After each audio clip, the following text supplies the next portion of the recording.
नमस्कार दर्शक बंधु। एजुकेशन एपर एक शब्द जहाँ स्वप्न देखाए किंतु केतेबेले ट्रैप रे परिणत हुए आम जान न था। आज आम एजुकेशन ट्रैप विषय आलोचना करवा। यह क्योंटार आरंभ होता एवं यह आमको कौन देती एवं आज यह कहीं एक चैलेंज पलटि जाइए। यह एक कहानी जहाँ प्रत्येक छात्र एवं पेरेन्ट्स का उदय को छुईब। जदि ए पर्यंत मो चैनल को सब्सक्राइब करना तले दिखाई लिंक बटन को दबी मो चैनल को सब्सक्राइब करूँ। मुझे भी वीडियो अपलोड करे सर्वप्रथम आपण पाखे पहुँची पार। भारत में हजार हजार वर्ष पूर्व शिक्षा व्यवस्था आरंभ होता।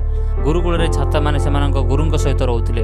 उद्देश्य थिला सामग्रिक विकास, वेद दर्शन एवं व्यवहारिक दक्षता उपर शिक्षा दि जाऊला, जहाद्वारा छात्र मैंने केवल बुद्धिमान होती नहीं बरम सहानुभूतिशाली एवं दायित्ववान हो पारे।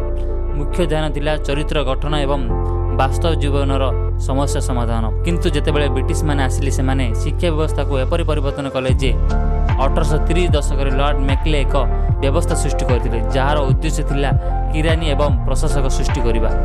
उनको बस अपना काम करवाने के लिए क्लरिकल वर्क कर सके ऐसे क्लर्क्स चाहिए थे, और उन्होंने ऐसी ही एजुकेशन व्यवस्था बनाई जहां पर लोग ज्यादा सवाल ना करें, ज्यादा स्किल्ड ना हो और वो बस एक बताया हुआ काम लगातार करते रहे। जो माने ब्रिटिश शासन को समर्थन करेंगे, यह थिला आधुनिक भारतीय शिक्षार जन्म, जोठारे शिक्षा एवं परीक्षा उपरे ध्यान वृद्धि पाइला, रियल लाइफ स्किल एवं क्रिएटिविटी उपरे ध्यान ह्रास पाइला।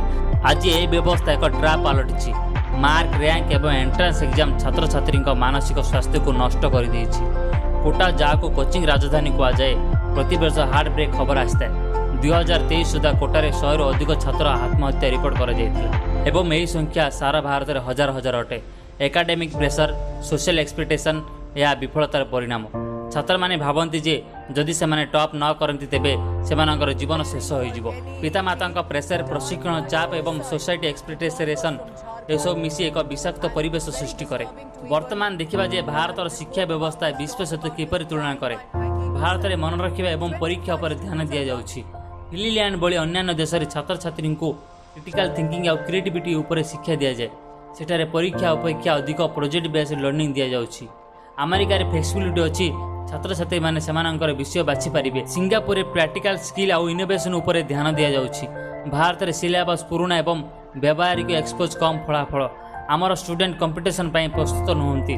फिनलैंड रे शिक्षक मानक डॉक्टर पर समान ट्रेनिंग दि जाए। भारत में टीचर ट्रेनिंग और इंफ्रास्ट्रक्चर रे कम निवेश होउछि। यह एम्प्लॉयबिलिटी को इफेक्ट करुछि। 2047 भारत एक विकसित अर्थनीति हेबो। सरकार चाहते 30 बिलियन डॉलर पहुंच एवं भारत विश्वर एक नेता हेबो। किंतु यह सेतेबेले संभव जेतेबेले शिक्षा व्यवस्था दक्ष कर्मचारी जोगाइबो। वर्तमान आमको 2025 सुधा 97 नियुक्त नियुक्तिर आवश्यकता अछि, जहाँ कृत्रिम शिल्प, सबुज शिल्प एवं प्रजुक्ति विद्या क्षेत्र में हेबो। किंतु आमर व्यवस्था यही दक्षता विकास करूना। प्रति वर्ष भारत में प्राय 15 लाख इंजीनियर स्नातक होती, किंतु एक आश्चर्यजनक कथा केवल 40% इंजीनियर चाकरी पाती, बाकी 60% बेकार किंबा कम नियुक्ति प्राप्त, अर्थात से डिग्री अनुजाई काम मिलूना। एक आर्टिकल अनुजाई 2023 मसीह 6 लाख इंजीनियर बेकार हो, कारण पाठ्यक्रम एवं कंपनी आवश्यकता मध्य एक बड़ पार्थक्य अच्छी। यही व्यवधान कहीं पाठ्यक्रम शिल्प अपेक्षा 10 रु 15 वर्ष पुराना कॉलेज गुड़े व्यावहारिक दक्षता उपर नुहे सैद्धांतिक ज्ञान उपर ध्यान दि जाए। उदाहरण स्वरूप आईटी शिल्प को एआई, क्लाउड कंपिटिविटी एवं डाटा एनालिटिक्स आवश्यकता अच्छी, किंतु छात्र छात्री माने एबे भी पुराना प्रोग्रामिंग भाषा अध्ययन करुछंती। आउ एक उदाहरण, प्रिया जने कंप्यूटर विज्ञान स्नातक कॉलेज रे साइबर सुरक्षा विषय तांको किछि शिक्षा दि जाए नथिबारु तांको चाकरी मिलिला नहीं, जदिओ शिल्प रे यार चाहिदा बहुत अधिक। 80% ग्रेजुएट बेकार, कारण सेमानंक स्किल इंडस्ट्री नीड सहित मैच करू नहीं। कॉलेज एवं कंपनी गुड़िक मध्य कौन सी सुजोग नहीं। यार प्रथम पदक्षेप पाठ्यक्रम को अपडेट करंतु। शिल्प सहित जड़ित हो कोडिंग, एआई एवं सॉफ्ट स्किल भली व्यवहारिक कौशल शिखंतु। एनईपी 2020 अनुजाई वृत्तिगत तालीम 6ठ श्रेणी ठार आरंभ होगा उचित। द्वितीय, आपणक मानसिक स्वास्थ्य प्रति ध्यान दिंतु। स्कूल गुड़े परामर्शदाता रखु। पितामाता को शिक्षा दिंतु जे पिलार खुशी मार्क अपेक्षा अधिक गुरुत्वपूर्ण। कोटा भली कोचिंग सेंटर रे कठोर कार्यानुष्ठान आणंतु। तृतीय, कॉलेज एवं कंपनी गुड़िक मध्य सहभागिता वृद्धि करंतु।